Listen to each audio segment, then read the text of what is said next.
Through the Breach was once a tier 1 strategy in Modern. Being supported by Faithless Looting and Goryo's Vengeance, the strategy was very good at getting Griselbrand quickly into play. However, when Faithless Looting was banned, it left Through the Breach gasping for air as it tried to survive the power creep of Modern Horizons, leaving it in the bulk boxes of most players' collections.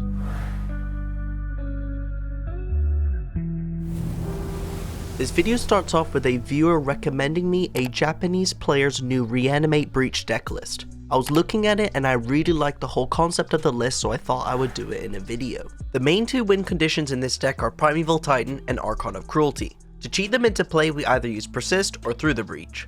The Breach plan is to use Wrenn and 6 and Explore to hit all of our land drop to get 5 mana quickly, aiming to turn 4 our Breach with either a Titan to kill with Valakut or Archon to deal a ton of damage and make the opponent sack their board and discard cards. The Persist plan uses discard outlets like Bitter Reunion to discard a win con and draw 2 cards, letting us not only persist a bomb, but also sack it for 1 mana to give haste. The game plan of this deck is super streamlined and a concept that I believe can be very powerful if more people play and tune this archetype.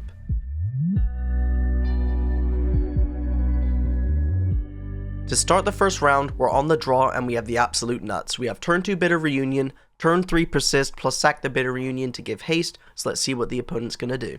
They fetch with Arid Mesa, they play a Monastery Swiftspear and bash in, clearly being on burn. And this typically isn't going to be good for us, but don't forget we do have Archon of Cruelty in the deck, so if we can get that down we will most likely win the game because it's main deck life gain. The opponent then follows up with a Rift Bolt and a Lava Spike and attacks in. We are going down to 14, which is awkward. We find a Through the Reach off the top though, so we can fetch a basic mountain, use Bitter Reunion, and discard Primeval Titan to dig towards an Archon of Cruelty, and also set up a potential Valakut win with the Titan.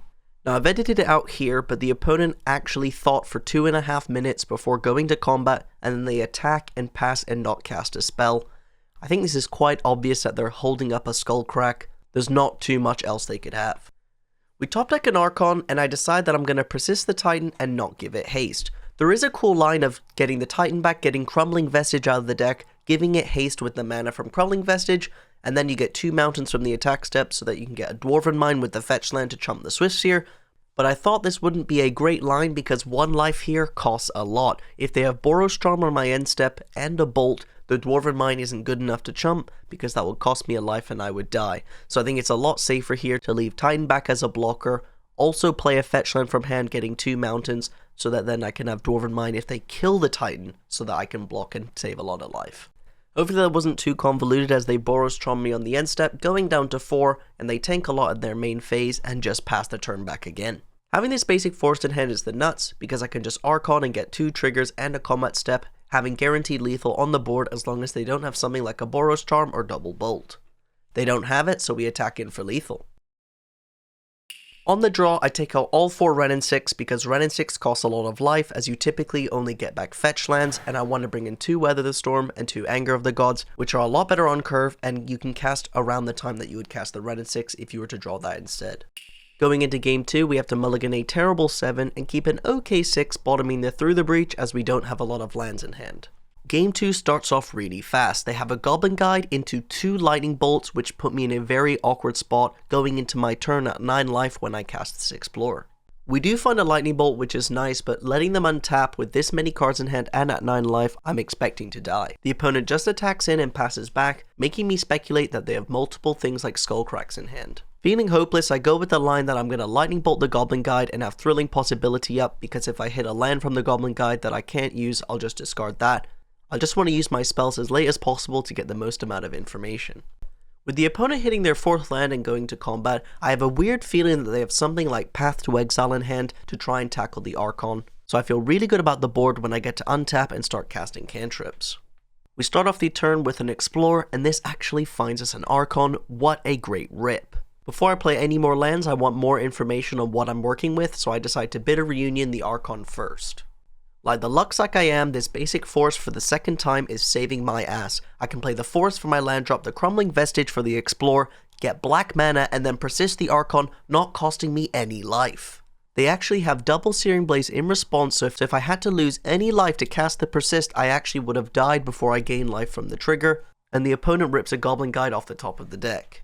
For those who don't know, this is actually lethal. We can Through the Breach the Titan, we've got a Valakut in play, just get mountains, and if we still don't have enough damage, we have Lightning Bolt for the face.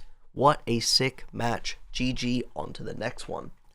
To start the next round, we're on the draw, and I decide to keep a somewhat risky hand that's looking to find a fetch land so that we can turn on these Wrenn and 6s and get a lot of lands into play with Explore. As I know that the opponent typically likes control decks, this is why I kept this hand, because I'm expecting them to play a blue deck. In typical blue fashion, nothing really happens for the first few turns until they cast a Fable of the Mirror Breaker and we have a Lightning Bolt and can untap and Wrenn and 6.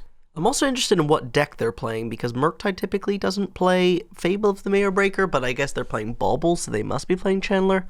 I'm not sure, it doesn't matter. We top deck a fetch land, which means that we can actually explore and then Wrenn and 6, which is a lot of value, especially against a blue deck. The opponent discards some cards to Fable of the Mirror Breaker, plays their 4th land, and eventually passes back the turn. We're in a great spot here because we're just looking to win the game with the Valakut on the board by getting back a load of mountains, so now here we can explore, and then use our Wrenn and 6 and also start cycling this Proving Ground in our hand to get a more card advantage. Something super surprising though is the Fable flips, they shock in a land, we do our Thrilling Possibility stuff, and as I'm fetching my lands, the opponent actually just concedes the game. So let's move on to the next one. Going into boarding, I board in 3 Veil of Summer and take out 3 Explore, because typically Explore isn't the best top deck in the world because you have to pay 2 mana to draw a card. It's good on the early turns, but they also play Ice, so I just don't like them, want Veils. Game 2, on the draw, again we have a very good hand, but this one in particular, we really just want to draw spells. I'm going to fast forward through this because this game's really funny. The opponent plays a card called the Stone Brain, which allows them to look through my library for a named card and exile all of them. If they're in my hand, I draw a card for each one exiled from my hand, and they name Valakut. So we're in a great spot with the Wrenn and 6 because we have the Proving Ground, which we can cycle, and we've got the Persist if we eventually draw a way to discard the Archon, or we can just use the plus from Wrenn and 6 to discard the Archon, because we will consistently have 8 cards in hand when we're cycling the Proving Ground. Anyways, so we just pass back the turn back and forth, cycling the Proving Ground, hitting our land drops, yada yada yada. They cast an Archmage's Charm, we go to their turn, I cycle on their end step, but then they concede, so 2 aggro concessions. I really wonder what the opponent was playing. Going into the 3rd round, on the play, where we want to be, and we have a very nice opening 7, which we can utilize Wrenn and 6 as well as Bitter Reunion to filter for win cons. My ego exponentially flies through the roof when we Valakut go, and the opponent plays a turn 1 Ragavan, really getting that itch that I hate Modern Horizons, and we can ping it out of existence. Oh, wait a second, Wrenn and 6 is a Modern Horizons card to ping a Modern Horizons card. Yeah, that, okay, anyways. As I'm questioning my life choices and deck building decisions, the opponent plays a Utopia Sprawl and stomps the Wrenn and 6 to kill it, and we explore getting 2 land drops down. Yeah, we kind of lose to Blood Moon. I actually didn't realize how loose this deck building is against Blood Moon because we only play 1 basic forest.